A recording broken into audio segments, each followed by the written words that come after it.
This episode is brought to you by Indeed. Stop waiting around for the perfect candidate. Instead, use Indeed sponsored jobs to find the right people with the right skills fast.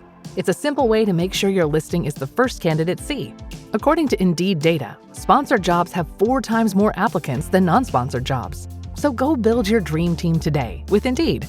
Get a $75 sponsored job credit at Indeed.com/podcast. Terms and conditions apply. Every sip of Coca-Cola brings you closer to the excitement of the FIFA World Cup 26.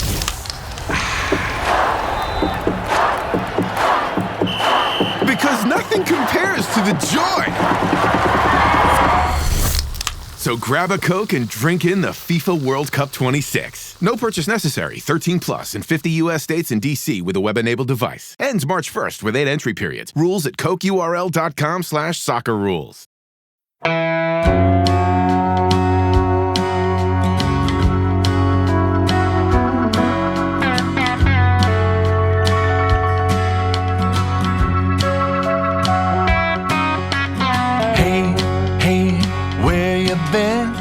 Buckeye Talk is about to begin.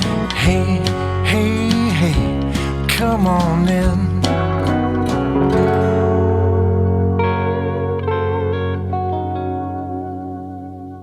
Welcome back to Buckeye Talk. It's Stephen Means. It's Stefan Krajisnik. We don't know when the next time is that we're going to talk with Ryan Day.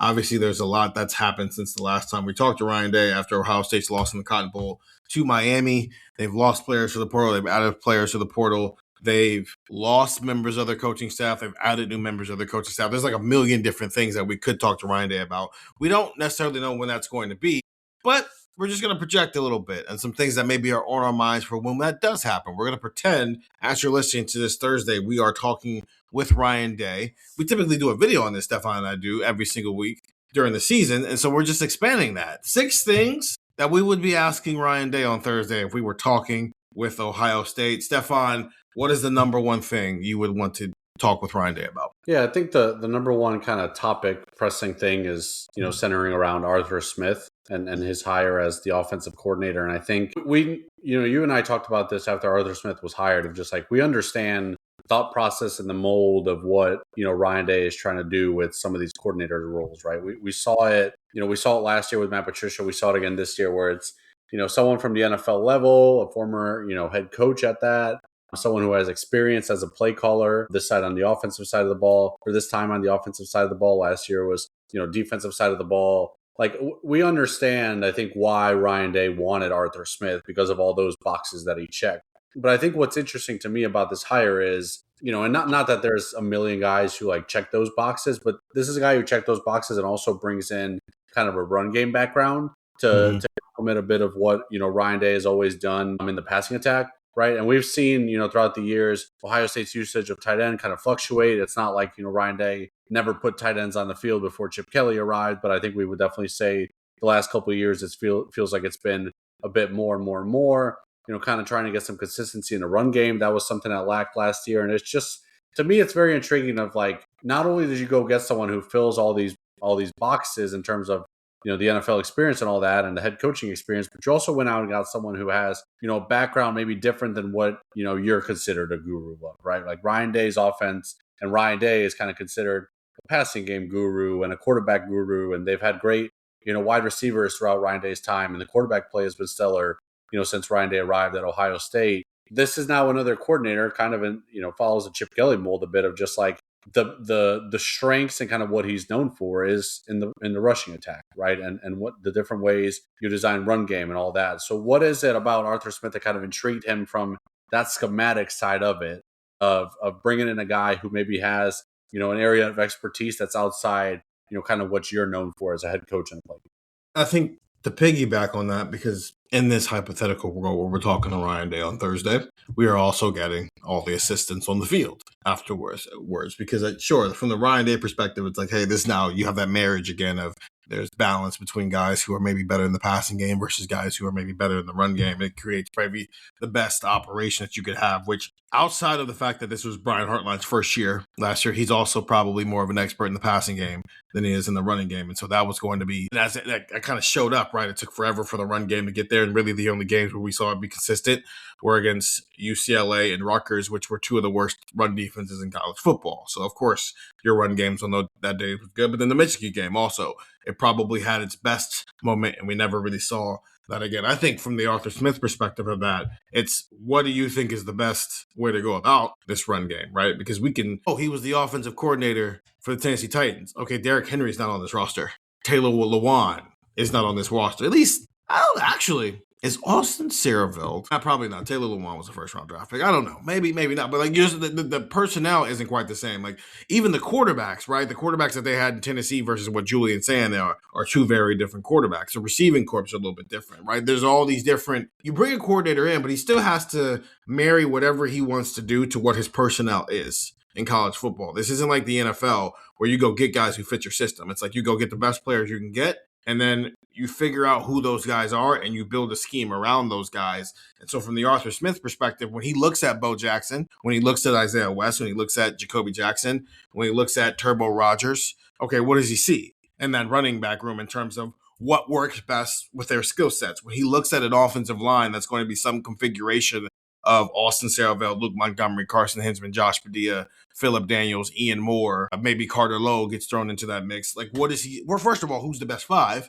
And then what works best for that group? Because we've seen years where they've ran a lot of zone schemes, inside zone, outside zone. We've seen counter, we've seen gap schemes, we've seen duo, we've seen trap. Every other running scheme you want to throw out there, we've seen, depending on what works best with this group of running backs and this group of an offensive line. So I think those go hand in hand of like, hey, Ryan, what do you like about this marriage? And what about Arthur Smith made him the person you want to go into this marriage with? Hey, Arthur, you're a part of this marriage now. What around the house do you like? And how do you go about building a necessary foundation so that Ohio State can have a consistent run game to go along with his passing attack? So mine is...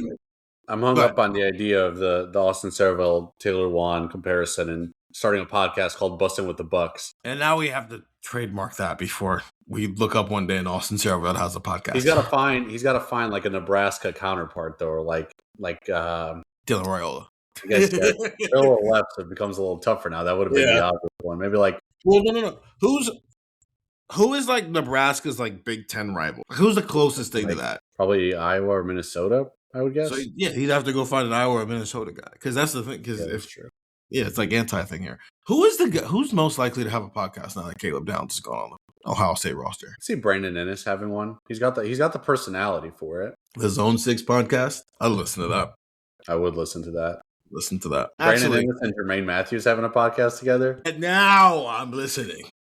But see, that's too much though. That's like what you got to have one guy balance out the other, right? So it's got to be like Jermaine with. I'm trying to think of who's like kind of like quiet and like low key on it, like Jermaine Matthews doing a podcast with like Peyton Pierce. But the thing is, what if you just had two crazy guys and then an actual media person be the normal host? Because then that can balance it. Because then they don't have to actually host a pod. They can just be Brandon Ennis and Jermaine Matthews. We could work with this. But also, they'd be forced to shut it down every week they're about to play a big game. I don't have a notebook next to me. Otherwise, I'd jot all this down. These are great ideas we're giving out for free. Someone on the beats listening to this being like, I can be that host. I can. No. We got dibs. Yeah. No. We've already called that. 614-350-3315. Let us know who you think could have a podcast now that Caleb Downs is now gone. I mean, the Downs podcast is probably still going to exist. It's just not going to feature Caleb Downs in an Ohio State football team. Well, we could have, if we want to follow the mold of two brothers where one is playing professional football and one's playing college football, we could have Julian Sayin and Aiden Sayin host a podcast. Aiden being a pro quarterback for the Aviators and Julian being a quarterback for the Buckeyes. I love how both of them have signed up for two different lunatic fringes for two very different reasons. It's great.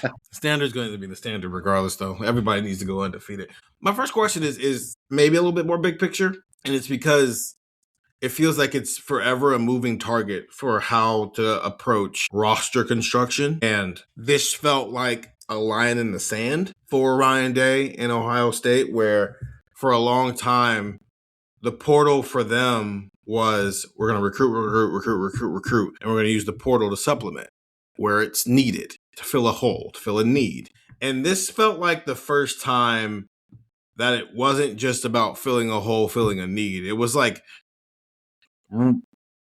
complete overhaul. Like mass, they lost 31 guys to the portal. Like I think they lost as many guys to the portal this year as they have the last like 2 or 3 years combined, or at least 2 years. I know after the 23 season they lost a decent chunk of change, but even then, like they still haven't lost like legit starters. But this was the closest to that in terms of there was some level of consequence to the guys you lost. This wasn't a guy who was in year 4 who was buried on the depth chart and never really worked out and wasn't going to turn into anything. This was Quincy Porter heading into year 2 when you thought he was going to compete for a job. This is Aaron Scott heading into year 3 when you thought he was going to compete for a job. This is Fahim Delane heading into year 2 where you thought he was going to compete for the job, right? Like when Lincoln Keenholz hopped in the portal, I don't think anybody went, what? We were like, yeah, that makes sense. You took your shot, you lost the battle, and the guy you lost the battle to is coming back. You got to go get on the field somewhere. We get it. We get it. Even the CJ Hicks one was like, man, I'll say this. I didn't think CJ Hicks wasn't going to be playing his 5th year college football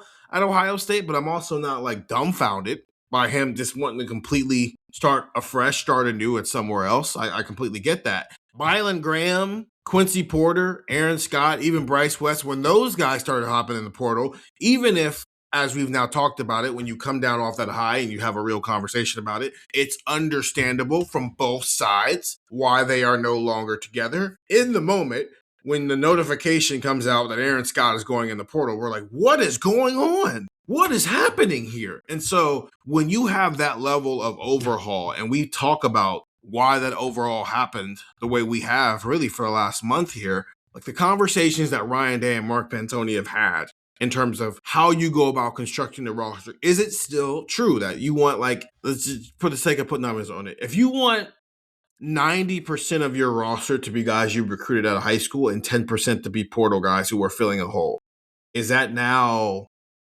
50-50? Is it 65-35? Is it 75-25? Like, right, how has that changed in terms of how you go about constructing your roster going forward? Because his answer, I feel like I don't want people to see what happened this year and then it happened again next year and people freak out the same. I want people to, like, if this happens again next year, we already have the context and understanding of why, and we're able to go, okay, this is just part of the plan. Or we're going to go, no, that wasn't even a part of the plan last year. This is crazy that Ohio State's dealing with this. So I think that big picture arching thing of just like, how is the transfer portal, how is NIL, how have all these things now that Ohio State in the big boy schools are being fully impacted by it the way that maybe the middle of the pack was being impacted by it? How does that change the way you go about wanting to construct your roster on a year-to-year basis in terms of what the philosophy is? Yeah, I think it's a fascinating case study too, just because we saw Ohio State sign a pretty big high school class, right? As this was happening, right? And I think your immediate reaction to seeing all the portal stuff is, okay, well, high school recruiting maybe doesn't matter as much because you're trying to get old in the portal. And I don't know, when there's part of me that's like, maybe you do want a big class because you have to have enough bodies, right? So like you sign a few guys that maybe after year 1 they're going to leave, but hey, we need you here for 2026 just so that we have a third offensive tackle when we're kind of rolling through scout team and all that kind of stuff. So I think kind of the like that is a big question, right? Of this roster construction. I think the obvious follow up to it too is like, how do you maintain the culture aspect of this, right? And I know it's tacky, and like we as reporters don't always love hearing it. It kind of sounds like coach speak. I'm sure fans kind of get annoyed of hearing it, but there is an element of culture to all this where teams that win a national championship usually have a pretty solid culture. There's teams that don't win a natty and they have pretty good culture, right? I think you can probably look across the country and be like, do you think Oregon's culture is a problem? Probably not. They haven't won a natty, but I don't think culture is necessarily the issue there. But I think teams that have bad culture, they usually don't win national championships. And I think that's kind of part of this too. How do you maintain that? Because that's something that was a huge deal for Ryan Day and Mark Pantoni when they were kind of doing evaluations. So making sure guys fit, right? Seth McLaughlin fit with that team. Will Howard fit with that team. Caleb Downs fit with what Ohio State was trying to do. When you're bringing in a lot of guys, right, you run the risk of maybe some guys not fitting into that mold. And how do you go about that, right? And everything's happening so quick too, right? This just isn't, Mark Pantoni talked about, like, it's not high school recruiting where you have a kid come in on an official visit and then, the year after he comes in on a visit and you kind of get to know their family and all this and that. It's hey, this guy entered the portal and he's going to come to one visit to Ohio State. And if you don't offer him Then he's going on that next visit to Notre Dame, and he's signing with Notre Dame. You just lost out because you don't have time to think about it. When I covered basketball a bit more intently at Mississippi State, like, we talked to their coach, Chris Jans, a lot about, the portal in basketball. And it's like, yeah, I have 12 hours to watch film and decide if I'm offering this guy or not, right? To come to my basketball team, it's all very quick in the portal. How do you kind of ensure this culture aspect of it? I think it's fascinating because Ohio State is very clear, whether it be Mark Pantoni talking or Ryan Day talking, that if you come to Columbus and you say, before anything, here's what you have to pay me to even start this conversation, that's not, Ohio State's not looking for that, right? They understand that guys aren't cheap, right? They understand guys cost something, right? If you're getting them out of the transfer portal, especially, but they also don't want money to be the only conversation point. If that feels like it's more and more like that, especially with these guys in the portal, how do you balance that with what you're trying to do from a cultural aspect? I think that's maybe one of the lesser talked about difficult parts of all this portal stuff. I also just think I find it funny when coaches say that, when we don't want, if you're starting a conversation with NIL, then you're probably not going to be a good fit for us. Because it's I'm just trying to imagine our boss, Dave Campbell, being like, listen, if you're starting a conversation with what your salary is going to be, you're probably not going to be a fit for us. It's I don't know. That's why I'm doing this, man. I like to do this, but also I like to pay my bills. So it's I'm trying to think of some of the coaching openings. North Texas lost their coach. If North Texas called Ryan Day and started at $3 million, guess what? They're not having a conversation. No, they're not. But it's not because you're some moral high ground. It's because you probably just can't afford to pay a guy who's making $12 million, even half of that, right? That's more than that. The conversation for Ryan Day is probably starting at a few mil if he's having a conversation about a different job. No, you're right. It's listen, I mean, the baseline is what I'm making now. Yeah. Is whatever I'm making now, you better be able to offer me at least a penny more than that. Then we're not having a conversation. I always think about that because you don't want to start the conversation there. In my head, I'm always thinking, so when am I allowed to do that? Because everything's gonna turn into a negotiation eventually. So let's just say, for the sake of this conversation, it is February 11th as we're recording this, February 12th, as the world is hearing it. I'm a recruit, Stefan, and you are a coach. You've evaluated my film, and it's first contact. Of course not. If on February 12th, I'm like, yeah, nice to meet you, Coach Krajisnik.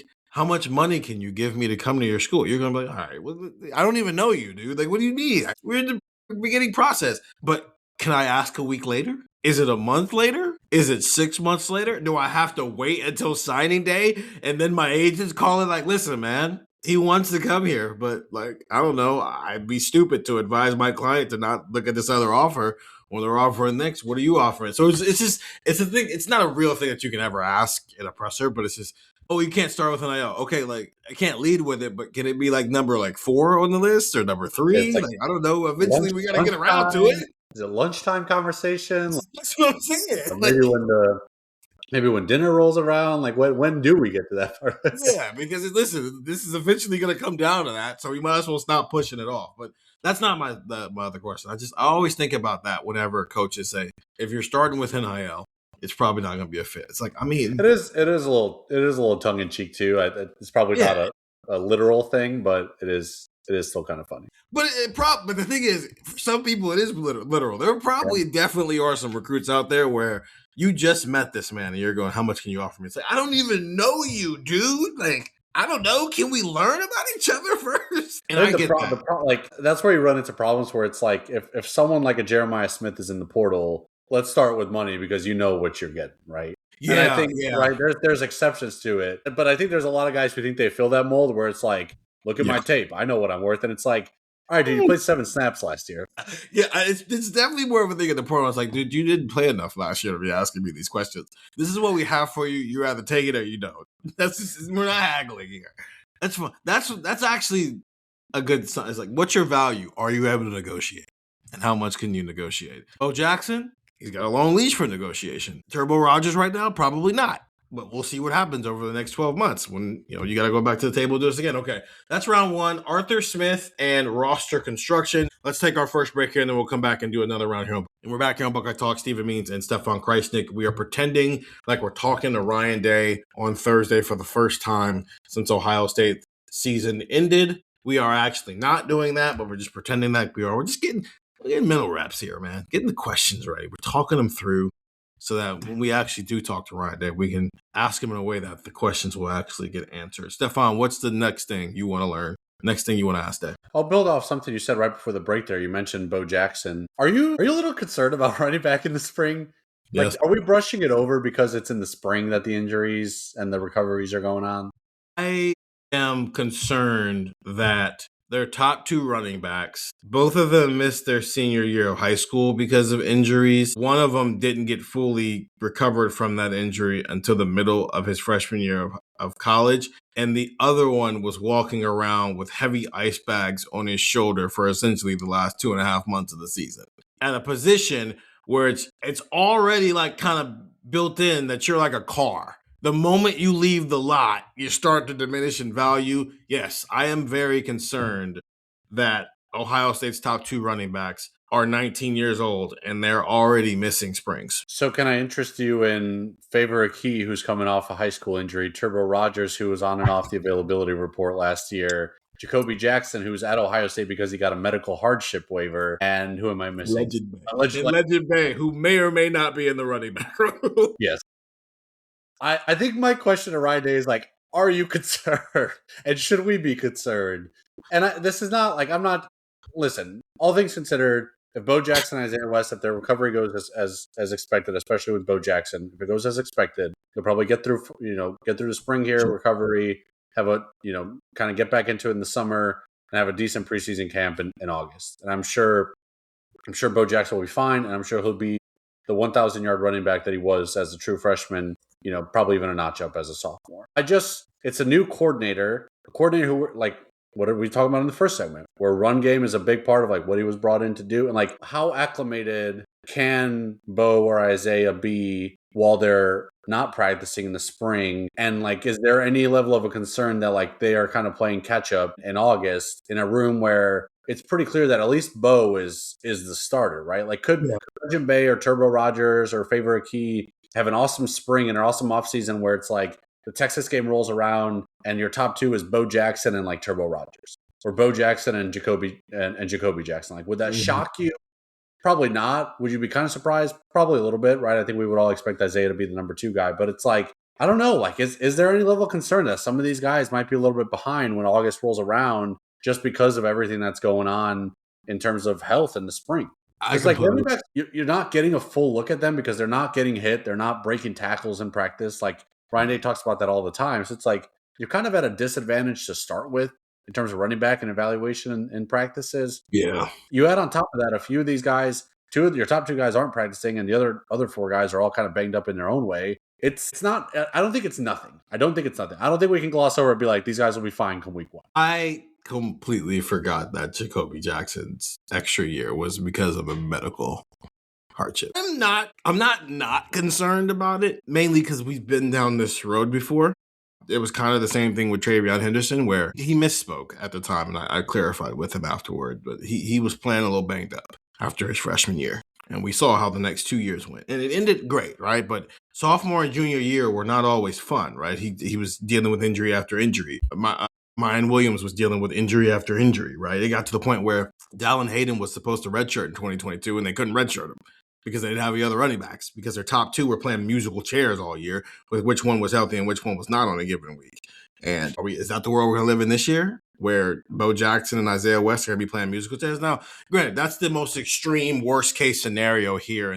This is nothing more than both of them just got some stuff cleaned up this offseason. And they play football. It's a rough sport. Running back, you get hit a lot. It's really easy to get banged up. And you're talking about two dudes who are 18 years old playing in a sport that is gradually getting older.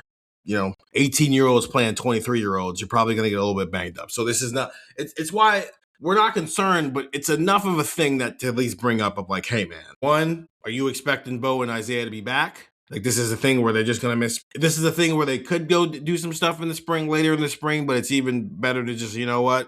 How about you just take the next couple of months and get as healthy as humanly possible? We'll see you during summer workouts, and that'll be that. But I do think when you've got 1, 2, 3, 4, 5, you got 6 dudes in a room, and they're all coming off of something except for one, there is room for concern with that, even if all the other pieces on the offense are still pretty experienced. It's something to keep an eye on through the year, because I feel like this is why Carlos Lachlan wants a deep room. Because then you don't have to make one guy shoulder the load. Bo Jackson, I don't know if Carlos Lachlan felt like it was ideal that Bo Jackson got the ball again 20 times against Michigan. It was necessary, and it was the best thing to do in that moment. But what if you didn't have to give the ball to Bo Jackson 20 times because you could give Bo Jackson and Isaiah West the ball 15 times each? Because that's essentially what they did with Quinshon Judkins and Travion Henderson for 16 games. Neither had a game where they had 20 carries.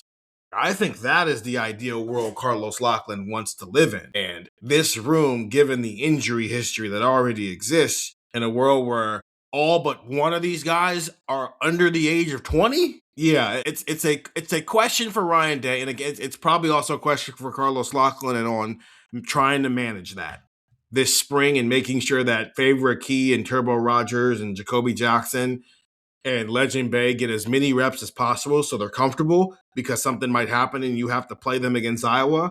But also, how do you manage Bo and Isaiah for potentially 16 games? And is there anything you take from how you handled Travion and Quinshon, one of which did have an injury history and the other one had 2 straight years of 250-plus carries, that can be applied to how you may want to handle Bo Jackson and Isaiah West in the best-case scenario? Yeah, and I think part of this, too, is, there's always a glass half full, glass half empty. I think one thing that I wrote about on our site earlier this week, I can't remember exactly what day it was, but with this kind of dose of adversity does come, a sense of opportunity too. And I think back to, 2024 preseason camp in August where, the entire offensive line is dealing with some kind of illness. And as a result, guys are getting reps that maybe wouldn't normally get reps and starting spots. And you get to December, it's like, well, this whole offensive line is injured, but guess what? You got guys who are ready to step in. You had Austin Cerebral, you had Luke Montgomery, you had Carson Hinsman, right? Guys who are ready to step in. With adversity comes opportunity. Like this is a chance for,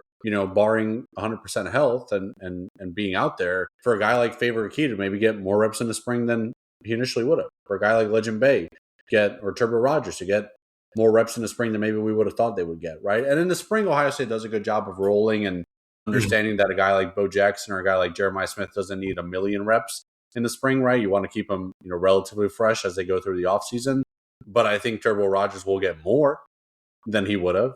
I think, whether it could be one extra rep than he would have gotten before. Okay, that can go a long way for a guy that didn't play last season. So there is opportunity here. I'm not saying it's full, panic mode. I'm not saying it's really panic mode at all. I'm just kind of thinking to myself, did we gloss over it initially, maybe more than we should have? And now it's like, okay, this has now gone from a spring where guys will get opportunities and maybe do some things to a spring where it's like, okay, let's hope these guys take advantage of these opportunities because you might need them when it comes to the fall. Yeah, I'm going to use this to also transition into what mine is going to be. In 2023, Emeka Egbuka was in a similar situation as Bo and Isaiah where he had some surgery to clean some stuff up.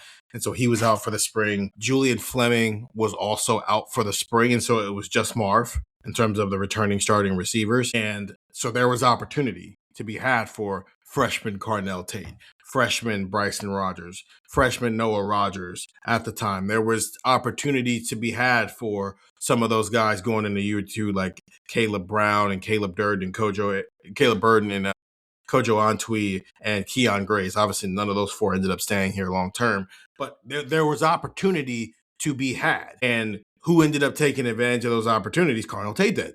And it translated into the season where Carnell Tate did have some bit of a role, which ended up being important when Emeka Egbuka is dealing with an ankle injury for the better half of the second half of the year. So that's going to matter. And the reason I'm transitioning into that is this room looks real similar to that in terms of established stars. Like back in 2023, that's when Marvin Harrison Jr., the slot receiver, was born. And you saw how that transitioned into the year. There's no reason for Jeremiah Smith to be out there for every single snap this spring, right? Urban Meyer used to have, I think it was like the 1,000 snap rule or something like that. I'm paraphrasing, but the whole point of it is like, if you played this many snaps, then like we're just going to ease you in during the spring, right? Whenever they have the Student Appreciation Day practice, I'm sure Jeremiah Smith will be playing as much football as we're playing. That day, he'll be doing a lot more spectating than anything else, right? The spring game, I don't expect to see Jeremiah Smith past maybe the second series. If that, they might even do something as similar as like the first series is going to end with JJ catching a touchdown pass, and then all of a sudden it's like, man, we haven't seen JJ in a while. Oh, there he is. He's walking around with no pads on. He's signing autographs. Whoa. All right. Well, if you came here to see JJ, you're not going to see that today. I'm looking at what Jeremiah Smith's slot percentage was in 2025 versus 2024. In 2024, he played 0.8% of his snaps in the slot. 83.7% were outside. That number bumped up to 18.2 in the slot in 2025 and 81.8 on the outside. I'm wondering if that number gets above 25 this year, and maybe not above, but flirts with 25%. And that's why I think they've got some versatility in the room with Chris Henry Jr. can play X receiver. He can play either outside receiver spot for you. Kyle Parker can probably play multiple spots for you. Devin McEwen can play multiple spots for you. Phillip Bell can play multiple spots. Brandon Ennis, I think, can do some outside receiver spot stuff, even if his main position is slot receiver. But they're going to have to move JJ around as much as humanly possible. And so there's almost I wish we could be in there for like a full-fledged practice one day and just do like a where is Jeremiah Smith tracker. Okay, on this possession, on this snap, he was lined up at Z. So he's on the same side as the tight end. On this possession, he was lined up at X. He's backside of the formation, one-on-one against a corner. Oh, now he's in the slot. Oh, he was in the slot, but they motioned him back outside. Oh, he was outside, but they motioned him in the slot. They used to run this play with Jackson Smith and Jigba. It's like one of my favorite plays in the world, where he starts as in the slot. They motion him into the backfield, and now he's like an extra running back, so it looks like you're in a 2 running back set, and then he runs right back out to where he just came from, and they just throw a swing pass to him. And it was awesome. It was amazing. They did it in the Rose Bowl that year, and it was immaculate. They did it in the first game of the season the next year against Notre Dame, and he hurt his hamstring, and so we just never saw him again after that. So maybe, listen. The good news is they might run it, and he might run for a touchdown. The bad news is they might run it, and he might not play football for the rest of the season. We're betting on the former happening in this situation, but it's just, where is Jeremiah Smith? And I think it's intriguing because there's a new guy calling plays again. And so he's new Emeka Egbuka, where there were times in the spring before you got here, Stefan, where we were talking about who's on the field. It's, where's Emeka Egbuka? Because that's who's on the field. And at the time, we were thinking maybe Emeka Egbuka. If he's outside, then it's Carnell Tate, Brandon Ennis in the slot. It's Emeka Egbuka outside. If Emeka's in the slot, then it's going to be Carnell Tate and Jeremiah Smith. And then we saw Jeremiah Smith play football and said, that guy's not coming off the field. But I think that's where it is now. He's where Emeka Egbuka was in 2024, where Marvin Harrison Jr. was in 23, where Jackson Smith-Njigba was in 22, where it's like, and even Gary Wilson to an extent in 2020, 2021, where it's like, how much can you do with this guy? Because this is now the best possible version that we are ever going to see of Jeremiah Smith in a college football jersey. And he's got a veteran quarterback who's the same age as him. And so they've got plenty of chemistry. Back all those years ago when Ryan Day almost fainted, this is probably what he had in mind, getting to this year. And he had the other 2 years in mind too, but I'm just fascinated by the idea of how many different places you can line Jeremiah Smith up in 2026 to try to create a mismatch, but also because every single Saturday, Arthur Smith is going to be playing a chess game with opposing defensive coordinators who have spent an entire week trying to find ways to make sure that number 4 isn't the reason that they lose. Yeah, I'm sure. Yeah, Ryan Day definitely had year 3 in mind. I'm sure he had the 700-yard Rose Bowl game in mind. I'm sure he had the third and Jeremiah in mind. I'm sure there's a lot of things that Ryan Day had in mind that Jeremiah has already lived up to, and I'm sure year 3 will be no different than that. It is interesting because it does, like we talked about, kind of this positionless football that Ohio State's doing, especially along the offensive line of just guys being able to slot in wherever you decide to put them or wherever you kind of need them to go and being able to play multiple positions. Maybe that's kind of the intriguing part of specifically getting McEwen and Kyle Parker out of the transfer portal, is that these are guys that when Jeremiah Smith moves into the slot, okay, Kyle Parker can move outside. McEwen played most of his snaps on the outside at UTSA. He just kind of physically fits the mold of a slot receiver, right? So I wonder if as a result of that, as a result of Arthur Smith and Ryan Day kind of having fun with what they want to do with Jeremiah Smith, we see more of a rotation than we've traditionally seen at receiver, or at least in recent years, just because of the options that you have, right? Like we can say Brandon Ennis, Jeremiah Smith, Chris Henry Jr., we can project those as the top 3. Okay, with JJ moving inside, that opens the door to a Devin McEwen coming onto the field and being the other outside receiver. That opens the door to a Kyle Parker coming in and being an outside receiver for you. Like that, there's a lot of different combinations now because of those two guys and kind of the different places that I feel like you can put them that maybe you haven't had in years past at receiver. So as a result of all the stuff you do with JJ, you also maybe get some other guys into the mix as opposed to, hey, these are, this is Carnell, Emeka, and JJ, and they're just not coming off the field. Where's JJ? All spring. And then all fall. Maybe he'll finally get that Blintnikoff award that for 2 years in a row continues to evade him. 614-350-3315. 2 week free trial, $3.99 after that. One last break and then one final round of things we would be asking Ryan Day today if we were talking to him here on Buckeye Talk. And we're back here on Buckeye Talk. Stephen Means and Stefan Krajisnik. 6 things we'd be asking Ryan Day if we were talking to him today. But we're not. But we will soon, right? I'm assuming so, right? We're just not I don't know, like at some point. I think we have faith that we'll be talking to the head coach, Ohio State. Yeah, there's enough contractual obligation to doing media stuff that I think we will have to get him at some point. That makes me feel so good about that. Hey, you have to talk to us. I don't know, man. I think the Ohio State beat asks good questions most of the time. We're not perfect. No one's perfect, but I think overall. I think at the time of recording, Robbie Disher hasn't officially been announced yet, and Matt Patricia's still kind of technically hanging out there. I feel like coaching carousels are not actually a thing. They're just, you get hired or you don't. Like, there's not really there's a tongue-in-cheek period for it, but there's not like an official, like, okay, it's January 15th. You can start moving around. Okay, it's March 1st. You are no longer allowed to move around. The music has stopped. Wherever you are, whether you got a seat or not, this is where you are for the year. No more moving. Because it just kind of works like the normal workplace, right? Like, I don't know, you got the job here in the middle of June. It's not like the portal where it's, okay, you got 14 days to make your decision. No, I make my decision whenever I want to make this. Tony Alford left after 2 spring practices to go to Michigan. This is true. So it's, anything is possible. So we're all holding our breath with Matt Patricia when the real genuine answer is, if it's no news, that's good news, because he's technically under contract here for another 2 years. So either he's going to leave for the NFL or he's just going to show up for work. It seems like he's showing up for work. Bill Landis had that tweet of Matt Patricia on Good Morning Football, and he's literally decked out in his office at Ohio State. In the building. Him, Tim Walton, and Matt Guerrieri were just at the Thorpe Award thing with Caleb Downs, which is hilarious. It's February and that banquet is happening. That genuinely might have been the first time since he was hired at Ohio State that I saw Matt Patricia without a hat on. I was like, weird. It was weird. It did caught me off guard. I mean, it looked great, right? All the coaches had nice suits on. Caleb looked good. Like, everyone was looking good. I'm not like, this is not a oh, please put a hat on. It's just like, it's like when you see your like elementary school teacher at the grocery store, you're like, you're not supposed to do real life. You're not supposed to be here.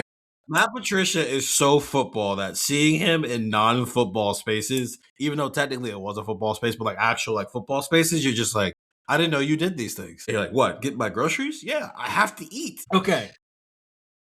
You didn't. He wore a suit. It wasn't like a windbreaker that was like 3 sizes too big. I was like, nice. Yeah, looking good, man. I was like, where are you gonna put the pencil? You can't put the pencil. I guess he didn't. He didn't have the pencil, did he? I'm a little disappointed there was no pencil. I think once you have, I'm gonna make sure there was no pencil because I'm starting to think maybe there was a pencil.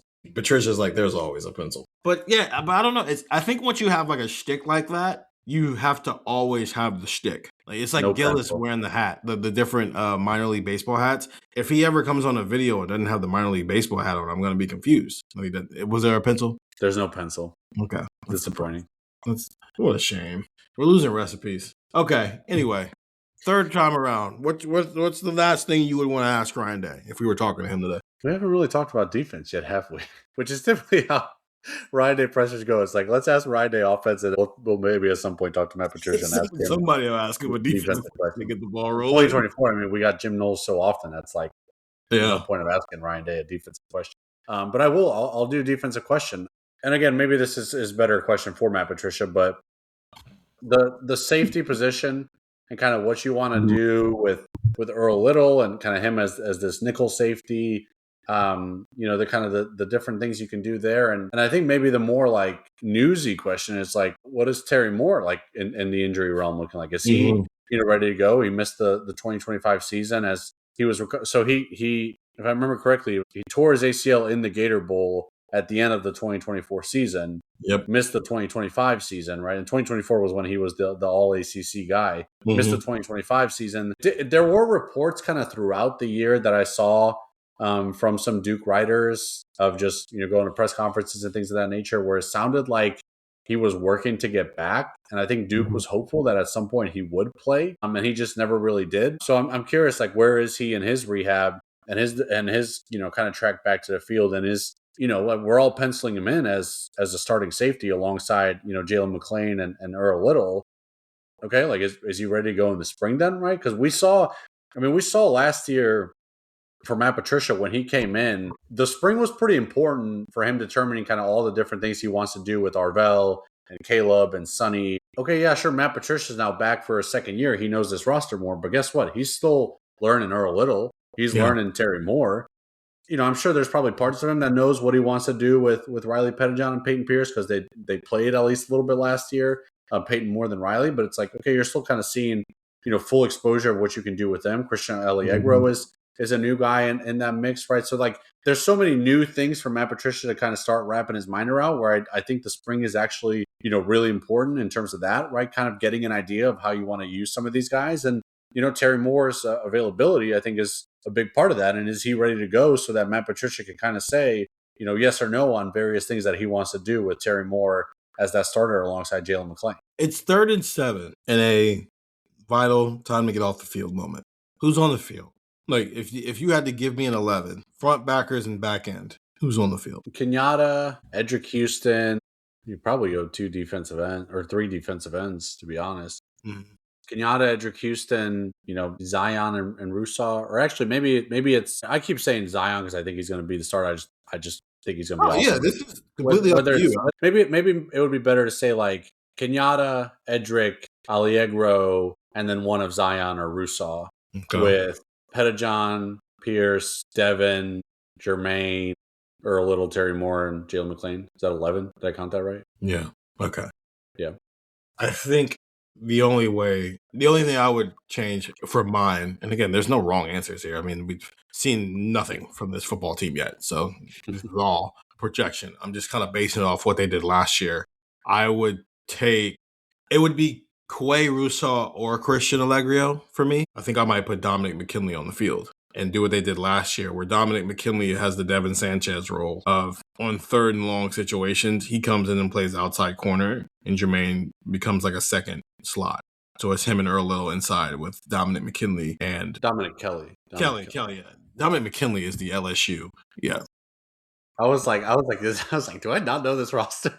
I mean, if Dominic McKinley could play some corner, that'd be boy, oh boy. LSU's winning a national championship. But Dominic Kelly, the Georgia transfer cornerback, I would do Quay Rusaw or Christian Allegro and do what they did last year, where Dominic Kelly has either Kelly or Cam Calhoun, one of those two, has that like 3rd and long role. And it maybe I'm picking Kelly because I'm putting Jermaine Matthews inside. But the point still stands. The reason why I asked that question, in line with like Terry Moore and what you're talking about with the back end, is these are brand new toys for Matt Patricia to play with. And so I don't know whether to completely throw out the window what they did last year, because so much of what they were able to do is because Caden McDonald didn't let anybody run the ball, and Arvell Reese and Sonny Styles are the 7th and 8th wonders of the world. And Caleb Downs is football Jesus. And they don't have those 4 this year. So unless John Walker or James Smith as run stuffers on the interior are Caden McDonald level, can you do some of the stuff that Caden McDonald lets you do? Probably not. Is Terry Moore or Jalen McClain gonna be football Jesus like Caleb Downs was? Probably not. Right? I mean, we can't say that Caleb Downs is in a conversation with 2 other safeties in Ohio State history, Mike Dawson, Jack Tatum, and then go, okay, well, the next guy up is going to do the same thing.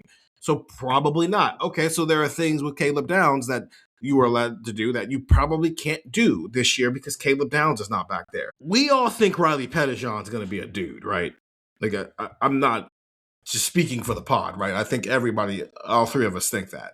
Peyton Pierce showed us enough that we have some confidence in what he can do this year. And Christian Allegro has at least the size that Arvell and Sonny had. I don't know if he's the same athlete or not, but he at least has the size.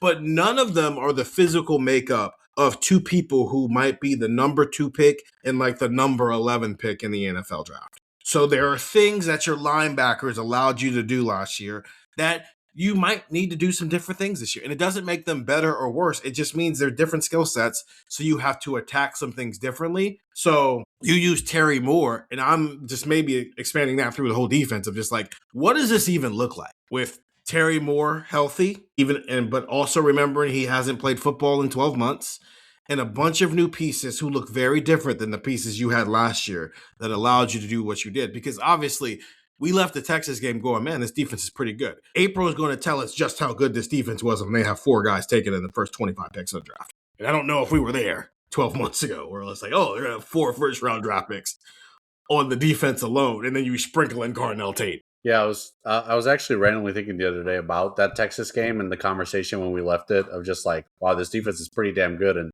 this offense will figure it out as they put more on Julian Sand's plate. If they win 14-7 at Texas this year, I don't think people are going to be happy.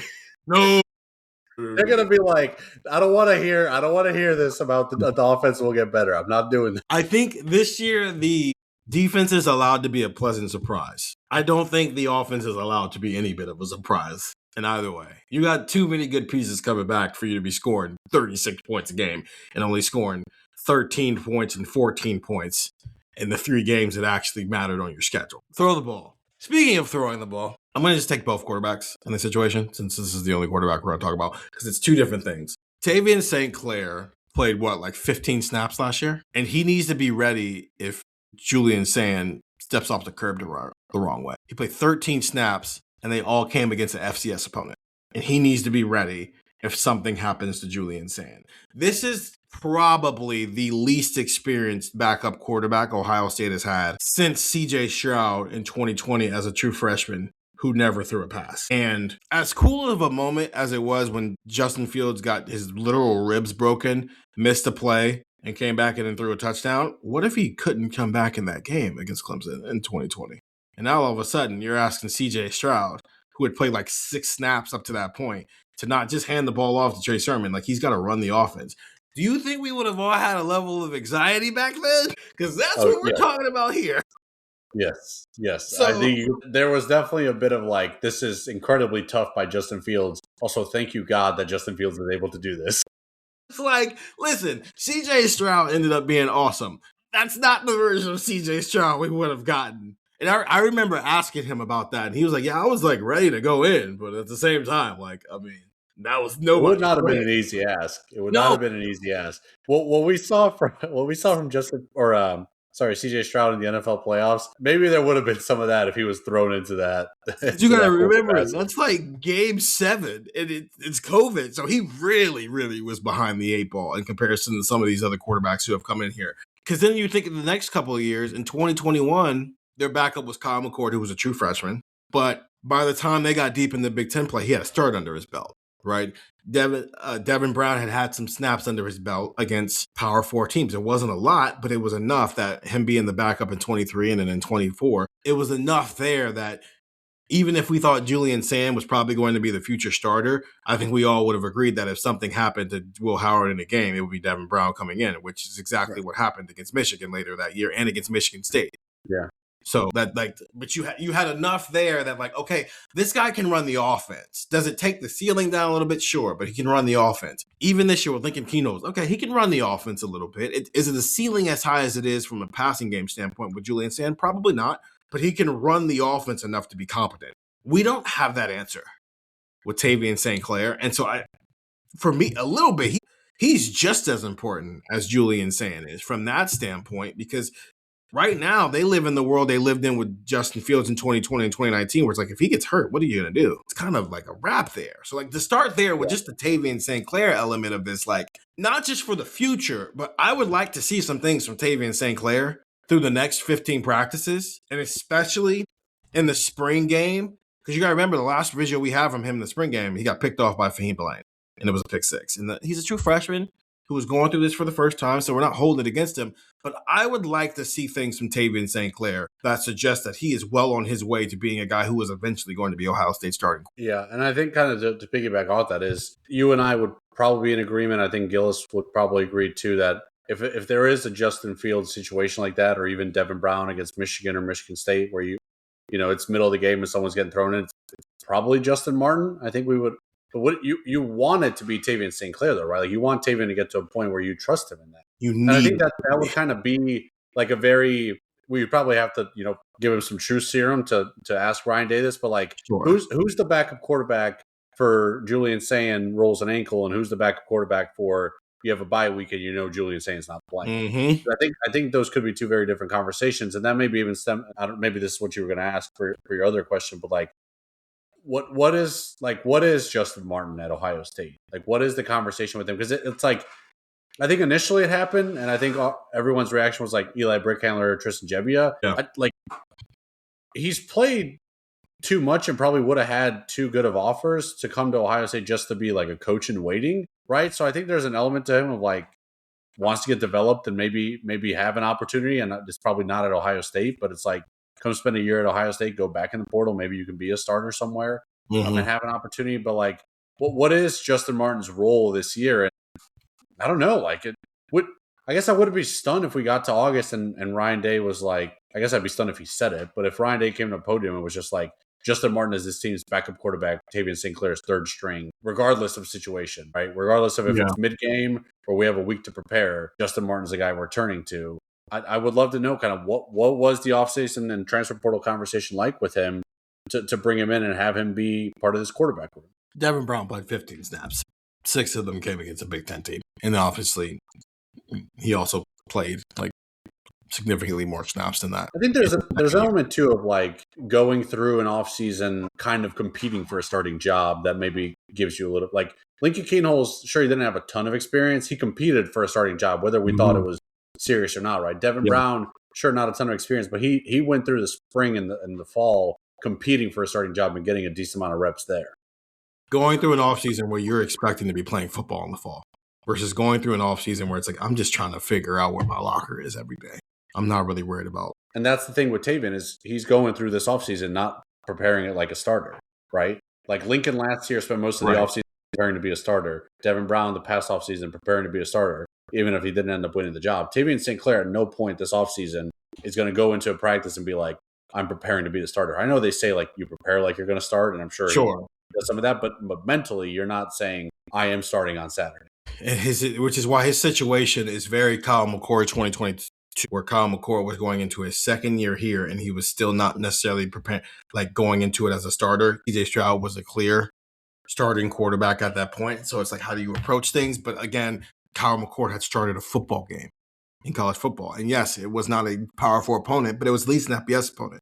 And that's more than what Tavian St. Clair does. So it's like asking Dave like where Tavian's development is at this point, and like what it feels like Julian and Tavian are not trying to accomplish the same thing this off season, but they're both very, very important to what Ohio State wants to be, that they accomplish their individual goals. And in the meantime, I'm with you. I think Justin Martin, I think it's easy to just go, oh, this is Tristan Gebbia, Eli Brickhandler, but the room is not quite what they were with them to that extent, to where, like, if Tristan Gebbia or Eli Brickhandler had played a snap of football for Ohio State, some things had gone horribly wrong here.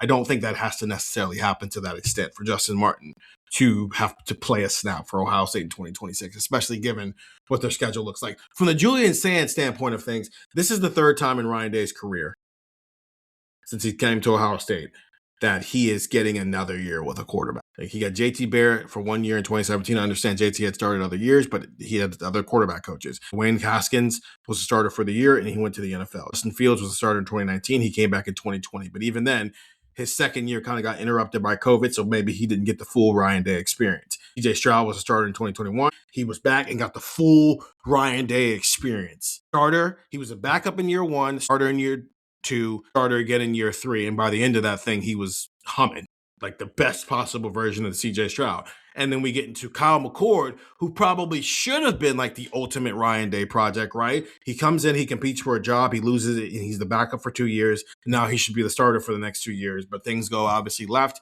He ends up leaving after 1 year as a starter. And then you bring in Will Howard, who, yeah, he had all this experience, but it wasn't here. And you know you only have him for 1 year. And now here's Julian Sand, who, again, like CJ Stroud, backup role, and even more so the third string role. You didn't need anything from him in year 1. It was all about learning for him. And then in year 2, he takes over as a starter. He's good, not always great. It's very obvious this is his first year as a starting quarterback. And I think that's made more obvious because the sport has gotten older at that position. So there's some growing up that Julian Sand has to do this offseason. So my question from Day's perspective, the comparison thing is always hard because you start, hey, can you compare it to this? And the coaches kind of shut down. But there is an element I would love to ask Day about. This is the third time you're getting a second year with a guy. And is there anything about the last 2 times that you went through this that you feel like can be applicable here in terms of what you're looking for, what you're working on, what the conversation is like? Are there things that maybe you tolerated in year 1 because you understood the growing pains that now in year 2, they're almost like non-negotiables? Like, what is the dynamic between Julian Sand, Ryan Day, Arthur Smith, and Billy Fessler as he is now in a conversation with 2 other Ryan Day quarterbacks in terms of Day is getting another year to work with this guy? And how does that change the conversation and the dynamic of how you go about things this offseason in terms of what you would like to see from Julian Sand? Because sure, you want him to get better, but okay, but is it like, are you in the minutia of it versus like everything feels like a macro conversation because it feels like a young guy trying to drink water through a fire hydrant? Yeah, and I think kind of where I would follow up on that too is with Julian, kind of what is the next step in his development? Like, what is it that you want to see, right? Because there were things that you could kind of hone in on with CJ where you say, okay, I got a full body of work from a season of you starting. Let's see what we can do with that, right? Mm-hmm. Same with Justin to some extent, like you mentioned. Obviously, COVID kind of throws a wrench into that, but they still had time to develop him, unlike a Will Howard or Kyle McCord situation. Because I think the obvious answer, whether you ask an Ohio State fan, whether you ask someone on the beat, right, whatever it is, and I think honestly, if Ryan Day were to answer honestly, he would say this too. It was just the mobility, improvisation, the playmaking ability, all that kind of stuff goes into it. That's obviously an area of improvement for Julian. Like, is that something that, like, how do you do that? How do you do that, right? Because it's not like you're going to tell Julian, hey, every day until, August 5th, or September 5th, every day you're going to get on a treadmill and we're going to turn it up to 25 and see if you can hang on. And by the time we get to September, you're going to be the fastest dude alive, right? I don't think you can do that. How do you coach mobility for a guy who is mobile, but he's not the fastest dude in the world? He's not the biggest dude in the world, right? How do you do that? If that's the biggest area of improvement that you want to see, the playmaking ability, the mobility, how do you do that with Julian Sand? Because I think he kind of did it with CJ. I think you saw more of it probably his second year as a starter than he did his first year as a starter. But I don't know. It doesn't seem like it's an easy thing to do. Yeah, some of that was just letting go of the leash a little bit. I'm just going to be real with you. Because it was a thing with Justin too, right? Because it's not like Justin ran it a bunch at Ohio State. He just run it more than others because he was an athletic freak. But I remember there were plays in 2020 where it felt like we would ask Day about it and be like, hey, man, are you like cool with this? And it's trying to balance. This is why he's so good. Like, this is the reason you wanted him here. You don't want to let him go crazy with it, but you got to allow him to be a playmaker a bit and allow Justin to use his skill set and understand that balance of when it's the right time to do it and when it's not the right time to do it. And I think it was the same thing with CJ Stroud. And I don't want this to turn into a big quarterback thing because I have a topic of conversation when we do start previewing these position groups heading into the spring that I want to have with Julian Sand. How do you coach mobility? That's a really good question.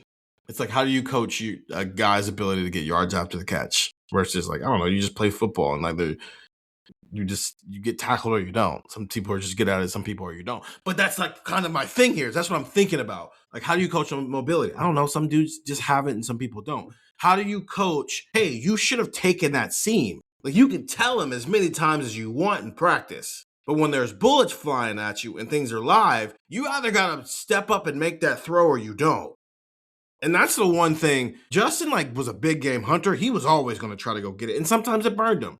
The Indiana game in 2020, it burned him. Against Northwestern, it burned him. CJ Stroud, there were some times in 2022 where he was making some throws where it was like, okay, CJ. He was getting them off, but it was like, I don't know what you're doing there. But he also had some times Like against Iowa, where it's like, you really shouldn't have thrown that ball, and now it's getting picked off. But we're seeing it in the NFL now, right? Now, like CJ is like kind of part of the problem with CJ in Houston right now is that sometimes he gets a little too hero ballish when it's like, no, dude, your defense isn't giving up more than 20 points, dude. Just be normal. Do what Sam Darnold did, and you'd have a Super Bowl. So it's an interesting thing here. I don't feel like we got there with Julian. I don't feel like we got to the point with Julian where it was like, Julian, that was a wow. That's a bold decision to make. It worked out, so whatever, but that's a bold decision to make. It almost felt like the opposite with him sometimes, where it was, listen, completion percentage is great. DJ Stroud completed like 71% of his passes in 2021. It dropped down to 66% in 2022. Do you think he was a worse quarterback in 2022? No, he just took the chances more because it's like, I got Marv tossing that bad boy down there. He's going to get it. I got Mac. I'm throwing it down there.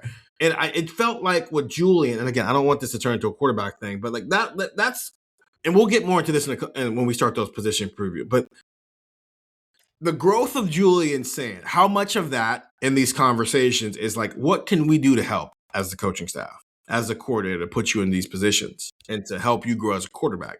But there is an element to like Julian Sand of like, you can coach it all you want, but he's got to have it. And I think there are things about Julian Sand. There are not a lot of flaws, but the flaws that are there, are they actually things that you can work on, or are they just like inherent things where it's like, dude, like you just got to want to, Max Claire's open. You got to want to take it. Brandon Ennis is open. You got to want to take it. Now I've got a visual of that first press conference where it's, all right, Stephen Means, go ahead. Hey, Ryan, are you okay with Julian throwing some more interceptions this year? Like, is that cool? Like, is that cool? Because that was like, it is funny too. Like, I remember, when we were kind of talking about the Heisman conversation, maybe like later October, early November, the big knock against Fernando was he has these hero ball moments, right? These iconic drives. They were set up because, the pick six at Oregon or the interception at Penn State. And that was kind of the knock against Fernando, is like his hero moments were set up by his mistakes. And it's like, I wonder if we look back now and we're just like, what you got with him with the back shoulder throws and the chances that he took, was it worth maybe kind of a stupid pick every now and then? Especially if the answer is probably yes. Signetti would never say that, but the answer is probably yes. I mean, he would now. He's got a ring on his finger. He wouldn't have said it during the year, though. You're right. But it's balance. It's all about balance. You can't take it every time. If you take it every time, you're turnover prone. But there is a time to take it. Because sure, Fernando Mendoza had some bad plays last year. He didn't. His interception against Ohio State wasn't because of a bad play. It's just Lorenzo Styles jumped a screen route. It's just he didn't turn his into a pick six the way Keontae Scott turned Julian Sand into a pick six. It's literally the only difference. But sure, but it's, if you're not gonna, it's balance, because you still sure, he didn't throw a bunch of those crazy throws where I was like, that's a bold take. You still threw 8 picks, like you and Fernando Mendoza still threw the same amount of picks in the Big Ten championship game. So like, all right, the floor was the same. It's the ceiling that won Fernando Mendoza the game. Think about the Will Howard pick against, I think it was the Tennessee game, right? Yeah. Where it's like, I don't know, man. He threw it up to JJ. Probably was it JJ Carnell? I don't remember. No, there was a play that like probably should have been PI, and I think it ended up in a Tennessee pick. Like, at the moment the pick happened, I don't think anyone in the press box was like, what a stupid decision by Will Howard. Like, everyone was kind of like, I mean, if we're going to get on microphones all year and be like, throw it up to JJ, when he throws it up to JJ, like, you kind of got to be like, all right, it's not going to work out every time. But yeah, like, oh no, the one time out of the 10 times you throw it, it comes down the other way. Okay, well, then it restarts. Now the next 9 are going to go to JJ.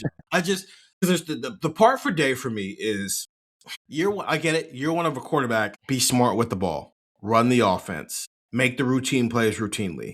Don't put the ball in harm's way. Take care of the football. Take care of the football. Take care of the football. If you just do the basic stuff, our athletes are so good that basic stuff ends up being elite. Julian Sand did the basics in 2025, and he, up until the Miami game, had broken the record for completion percentage. Doing the basics got Julian Sand to New York City, finishing 4th in the Heisman Trophy. Doing the basics beat Michigan. The basics are why, for the second time in Ryan Day's career, Ohio State finished the regular season 12-0, and the third time they finished the regular season undefeated in general, if you add in 2020. So the basics were, the floor is so high with Ohio State's offense that this is what the basics get you. Okay, so if that's Ryan Day offense 101, what does 102 and 103 and AP get you? And that's where this has to get to with Julian saying this year, especially because we don't know. Maybe the defense is elite next year, maybe it's not. But regardless, as we said earlier, no one's going to walk away from a Texas game being okay that the Ohio State only scored 14 points like they were this past year when it was a new quarterback in an environment he'd never played in before. What would you say right now? If they score less than 24 points, we're going to start having a little bit of questions? Yeah, probably. Okay. So if that, I would imagine. I don't know. Like, we've ran through the quarterbacks that they're going to play this year. You can say the same thing about Dante Moore, same thing about Arch Manning. You can say the same thing about Bryce Underwood. This is not just applying to Julian saying we just cover Ohio State. And it felt like that element of his game was missing in 2025. So what is Ryan Day doing to make sure that that element comes out to play in 2026? And is that some of that just having more trust in your quarterback, that the message isn't just take care of the football, do the simple stuff, do the routine plays routinely. It's like, yeah, all that stuff still is true, but also when it's time for you to make a play, Julian, you need to make the play. We can't come over to the sideline and we're looking at the iPad and we're going, Claire's open, why didn't you throw it? JJ's is open on 4th and 2. Why didn't you throw it? So that's it. That's all I got. First play of spring practice, Ryan Day's on the headset saying, hey, the media's here. Julian saying Hunter Welsing's going to be going up the seam. Yeah. Just rip it. I don't care what happens. Just so they stop talking about it. And he's going to throw a pick and we're going to be like, here's why this interception in spring practice was the best thing that could have possibly happened to Ohio State's offense in 2026. It's funny because I think his first touchdown in the spring game last year was down the seam. Yeah. Because we were I'm pretty sure this post-spring game pod was literally me being like, I don't know if Max Claire's going to have 40 catches, but he's probably going to have like 10 touchdowns because of that. Yeah. It was actually the opposite. He had 40 catches, but it was not just ripping touchdowns. Yeah. He threw it to Max Claire down the seam in the spring game, and then he never did it again. 614-350-3315, 2-week free trial, $3.99 after that. Those are the things that are most pressing that we'd be asking the other day if we were talking to them. And listen, we will be talking today sometime soon. I would assume next time in the next week and a half or so, we talk with Ryan Day heading into spring. For the week of pods next week. We did this thing a couple years back, and now we're going to do it again now that the Big Ten's expanded, where we're going to be comparing Big Ten teams to fast food restaurants. I think it's just a fun way to get creative with things. The combine invites are out. Ohio State got 11 guys. We'll be breaking that down next week because the combine is right around the corner. I don't know if all 11 are going to get drafted, but I think I can do a really good job of making a case for why all 11 might get drafted. And so that should be a fun conversation as well. Plus plenty of other stuff is going on right now. 614-350-3315, 2-week free trial, $3.99. After that, for Stefan Krajisnik, I'm Stephen Means. Talk to you guys later.